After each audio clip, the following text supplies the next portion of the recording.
દેવભૂમિ દ્વારકા જિલ્લામાં ફરી એકવાર માદક પદાર્થના વેપાર સામે એસઓજીને મોટી સફળતા મળી છે।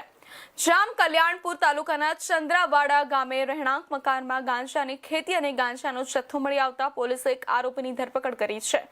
પોલીસે અંદાજે 2.35 લાખનો ગાંજો જપ્ત કરી એનડીપીએસ એક્ટ હેઠળ ગુનો નોંધી વધુ તપાસ શરૂ કરી છે।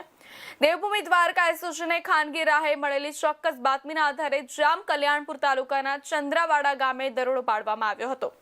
તપાસ દરમિયાન આરોપી વિજયભાઈ વસુદેવભાઈ રણછોડભાઈ કાપડીના રહેણાંક મકાનના ફળિયામાં ગાંજાના 2 છોડનું વાવેતર કરેલું મળી આવ્યું હતું। એટલું જ નહીં, સ્થળ પરથી સૂકવેલો ગાંજો પણ મળી આવ્યો હતો। પોલીસે સ્થળ પરથી કુલ 4 કિલો 710 ગ્રામ ગાંજો, જેની અંદાજિત કિંમત ₹2,35,500 થાય છે, તે કબજે કર્યો છે। પ્રાથમિક તપાસમાં આરોપી ગાંજાનું વાવેતર કરી તેને સૂકવી વેચાણ કરીને આર્થિક લાભ મેળવતો હોવાનું સામે આવ્યું છે।